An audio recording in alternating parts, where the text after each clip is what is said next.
Hi friends, எல்லாருக்கும் வணக்கம். இன்னைக்கு பேசிக் பிளவுஸ் கட்டிங் ஸ்டிச்சிங் தான் நம்ம பார்க்க போறோம். இந்த பேசிக் பிளவுஸ் கட்டிங் ஸ்டிச்சிங்ல நம்ம முழுசா நம்ம பார்க்காம ஸ்டெப் பை ஸ்டெப்பா தான் பார்க்க போறோம்.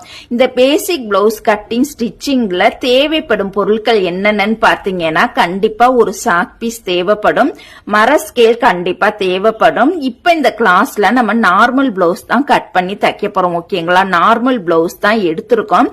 அதுலயும் பாத்தீங்கன்னா அரக்கை ஸ்லீவ் தான் நம்ம எடுத்துக்கணும். அளவு பிளவுஸ் பாத்தீங்கன்னா சரியான அளவுல இருக்கக்கூடிய அளவு பிளவுஸ் நம்ம எடுத்துக்கணும். எப்போதுமே கட் பண்றதுக்கு முன்னாடி அந்த அளவு பிளவுஸ்ல உடம்புல போட்டு பார்த்துட்டு எல்லாம் கரெக்டா இருக்கான்னு ஒரு முறை செக் பண்ணி பார்க்கணும்.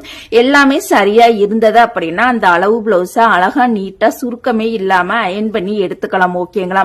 அதுலயும் பாத்தீங்கன்னா அரக்கை ஸ்லீவ் இருக்கிற மாதிரி இருக்கக்கூடிய பிளவுஸ் தான் நம்ம இந்த ஃபர்ஸ்ட் வகுப்புல நம்ம கத்துக்க போறோம். பாருங்க, துணி நம்ம நார்மல் பிளவுஸ் தான் கட் பண்ணி தைக்க போறோம். லைனிங் பிளவுஸ்லாம் அடுத்தடுத்த வீடியோக்களை கண்டிப்பா பார்க்கலாம். இப்ப இதுக்கு துணி எவ்வளவு எடுக்கணும்னு பாத்தீங்கன்னா 28 சைஸ்ல இருந்து 38 சைஸ் வரைக்கும் பாத்தீங்கன்னா 1 மீட்டர் கண்டிப்பா எடுத்துக்கணும். ஏன்னா நம்ம புதுசா பழகுறனால துணி பத்தாத துணியா இருந்ததா அப்படின்னா நம்ம பழகுறதுக்கு கொஞ்சம் கஷ்டமா இருக்கும். ஓகேங்களா? முடிஞ்ச அளவுக்கு துணி 1 மீட்டர் துணி எடுத்துக்கங்க. பீஸ்ல கிழிச்சதா இருக்கணும். ஓகேங்களா? அது போக 39 சைஸ்ல இருந்து வரக்கூடிய அந்த சைஸுக்கெல்லாம் துணி 1.25 மீட்டர் கண்டிப்பா எடுத்துக்கணும். ஓகேங்களா? இப்ப இந்த வீடியோல பாத்தீங்கன்னா நம்ம முழுசா அளவு பிளவுஸ மட்டும் வச்சுதான் நம்ம கட் பண்ணி தைக்க போறோம். எல்லாருமே ஸ்கிப் பண்ணாம பாருங்க. வீடியோ ரெகுலரா ஸ்கிப் பண்ணாம நீங்க தொடர்ந்து பார்த்தா மட்டும்தான் கண்டிப்பா உங்களால ஈஸியா கத்துக்க முடியும். இப்ப வாங்க ஃப்ரெண்ட்ஸ், வீடியோக்குள்ள போயிடலாம். இப்ப பாருங்க, நம்ம அளவு பிளவுஸ இந்த மாதிரி கரெக்டா நம்ம விரிச்சு வச்சுக்கலாம். ஓகேங்களா? இப்ப நம்ம அளவு பிளவுஸ வச்சு மட்டும்தான் கட் பண்ணி அளவு பாக்குறது. எல்லாமே அளவு பிளவுஸ வச்சுதான் நம்ம எல்லாமே பண்ண போறோம்.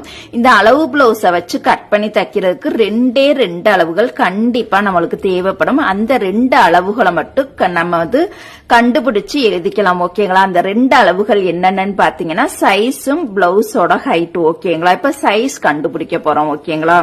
இதுக்கு இந்த மாதிரி அளவு பிளவுஸ பாருங்க, இந்த மாதிரி அழகா நீட்டா அயன் பண்ணி இந்த மாதிரி எடுத்து வச்சுக்கலாம். பாருங்க, கழுத்தாகமா இப்படி இப்படின்னு நம்மளுக்கு விரிஞ்சு வந்துடக்கூடாது. கரெக்டா இந்த மாதிரி சரிசமமா நம்ம வச்சுக்கலாம். இப்ப நம்ம சைஸ் கண்டுபிடிக்கணும் அப்படின்னா இந்த அக்குள் பகுதியில இருந்து இந்த அக்குள் பகுதி வரைக்கும் வரக்கூடிய ஒரு அளவு மட்டும் எடுத்து அதை டபுளா கூட்டிக்கணும். ஓகேங்களா? அதுதான் நம்ம பிளவுஸோட சைஸா எடுத்துக்கணும். ஓகேங்களா? நெக்ஸ்ட் வீடியோல பிளவுஸோட சைஸும் பிளவுஸோட ஹைட்டும் கண்டுபிடிக்கலாம். தேங்க்யூ.